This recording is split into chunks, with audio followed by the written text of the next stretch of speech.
पत्थर जो उठेगा धड़ से कटेगा, कहाँ पे छिपेगा कहाँ। और यह देख लीजिए कि महाकुंभ की धरती पे आके ये बाबा समाधि ले चुके हैं। प्रयाग वो है जहाँ पग पग पर पवित्र स्थान है। इस पत्थर पर भगवान राम जी के चरण में यहाँ पर पड़े थे नल नील सुग्रीव। पत्थर नहीं डूबता है, ये पत्थर नहीं डूबता है। 7000 वर्ष हो गए इस पत्थर को। यह कुंभ आस्था को ही नहीं अर्थव्यवस्था को भी बढ़ाता है। कुंभ 2025 कोई साधारण कुंभ नहीं है जो हर 12 साल में आता है। यह कुंभ 144 साल में आता है। आपकी पिछली 3 पीढ़ी इसे अटेंड नहीं कर पाई और आगे आने वाली 3 पीढ़ी इसे अटेंड नहीं कर पाएंगी।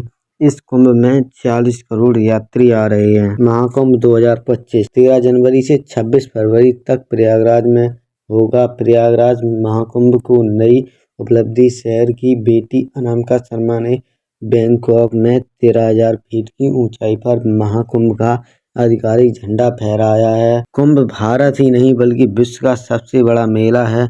यहाँ पर 40 करोड़ श्रद्धालुओं के आने की संभावना है। कुंभ 3 प्रकार के होते हैं। एक होता है कुंभ जो 4 साल में लगता है, और एक होता है महाकुंभ जो 12 साल में लगता है, और एक होता है पूर्ण महाकुंभ जो 1 से 44 साल में लगता है।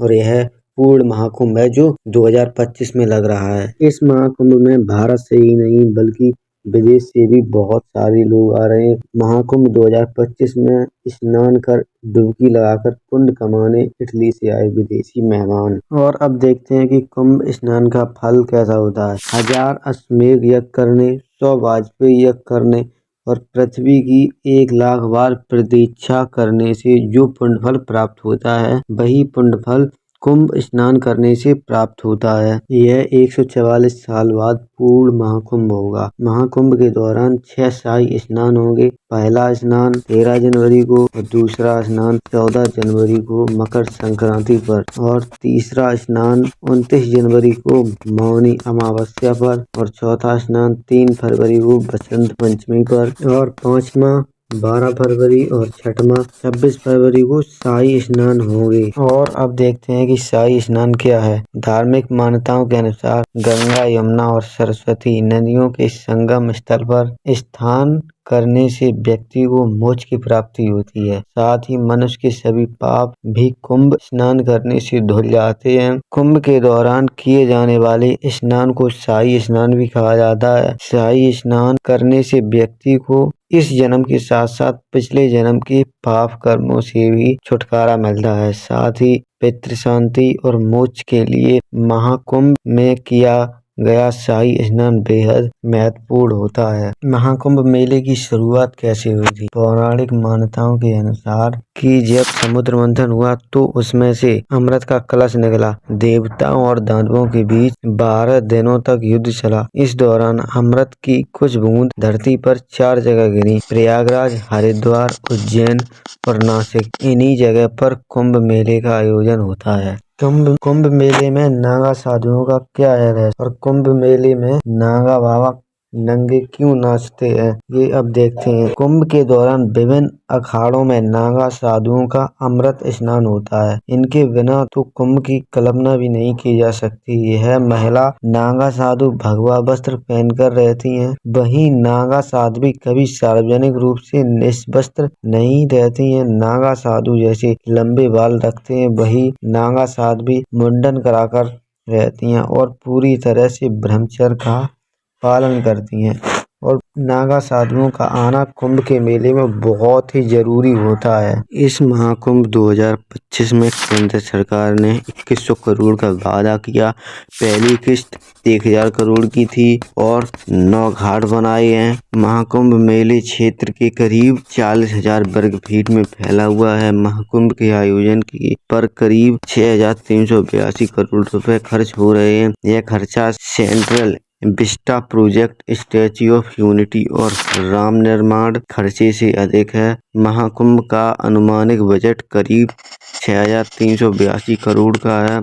इसमें से 5600 करोड़ पहले ही इवेंट मैनेजमेंट और इंफ्रास्ट्रक्चर डेवलपमेंट के लिए आवंटित किए जाएंगे। कुंभ मेले 2019 के आयोजन पर योगी सरकार की ओर से 42 136 करोड़ रुपए खर्च किए।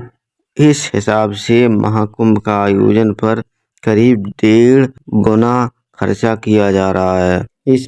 इस महाकुंभ में 5600 करोड़ यूपी गवर्नमेंट और 2100 करोड़ सेंट्रल गवर्नमेंट के लिए। इस बार यूपी गवर्नमेंट 25,000 करोड़ रेवेन्यू करेगी। कैसे होगी इतनी कमाई? सबसे पहली बात है कि जीएसटी, होटल में रुकने पर, खाना पर जीएसटी लगेगी।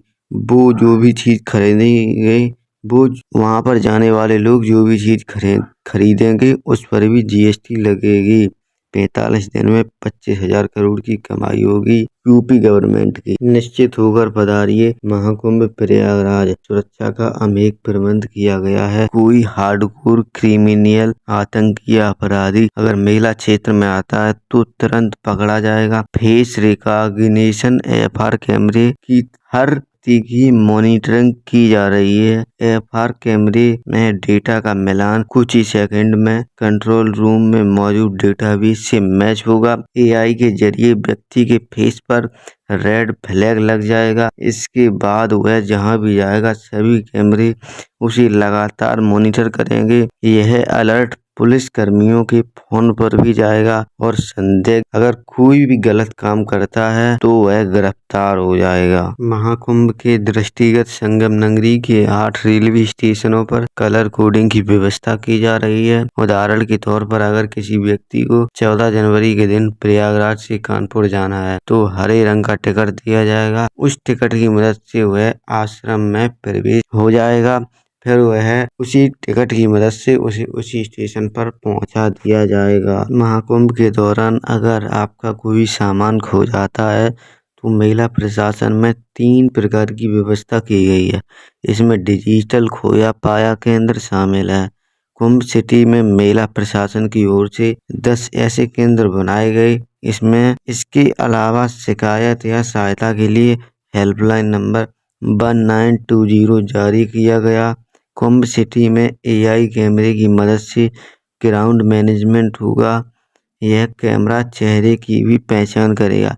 मुसीबत में अगर कोई व्यक्ति हेल्पलाइन नंबर 1920 पर कॉल कर सकता है।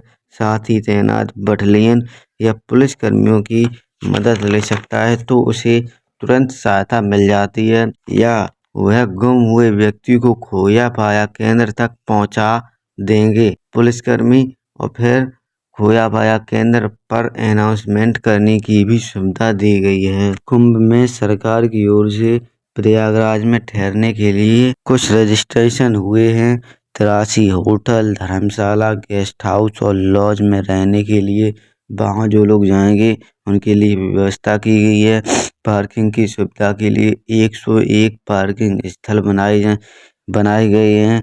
मेला क्षेत्र में 1,45,000 शौचालय और 99 अस्थायी पार्किंग स्थल बनाए गए हैं। इस महाकुंभ में 2300 सीसीटीवी कैमरे लगाए गए हैं। महाकुंभ 2025 में इस योजना के तहत अगर 50 लोग एक साथ की बुकिंग करते हैं तो 2 को मुख्य यात्रा का लाभ मिलेगा। एक बहुत ही खास बात है कि 59 और 99 रुपए के बीमा प्लान या इंश्योरेंस 13 जनवरी से 25 फरवरी 2025 तक वैध रहेगा। इस प्लान में अस्पताल में कोई भर्ती, डॉक्टर से परामर्श, व्यक्तिगत दुर्घटना, आउट पेशेंट उपचार, चेक इन बैगेज खोने, यात्रा रद्द होने और कनेक्टिंग फ्लाइट छूटने जैसी स्थितियों में मदद मिल सकती है। महाकुंभ 2025 में प्रयागराज से जुड़े 7 प्रमुख राजमार्गों का 40 दिनों के लिए टोल फ्री कर दिया गया है। इसका लाभ निजी वाहनों को मिलेगा जब भारी या व्यावसायिक वाहनों से टोल टैक्स वसूला जाएगा। कुंभ मेले के दौरान इन 7 प्रमुख टोल प्लाजाओं पर निजी वाहनों से शुल्क नहीं लिया जाएगा। चित्रकूट राजमार्ग पर उमापुर टोल प्लाजा, रीवा राजमार्ग पर गन्ने टोल प्लाजा, मिर्जापुर मार्ग पर मुंगारी टोल प्लाजा, वाराणसी मार्ग पर इंडिया टोल प्लाजा, कानपुर मार्ग पर कोखराज टोल प्लाजा, लखनऊ मार्ग पर अदियारी टोल प्लाजा, अयोध्या मार्ग पर मऊ आइमा टोल प्लाजा। थैंक यू हमारी ऐसी वीडियो देखने के लिए, धन्यवाद। अगर आपको हमारी वीडियो अच्छी लगी हो तो हमारे चैनल को सब्सक्राइब करें और सारे दोस्तों के साथ जरूर share. All the very best.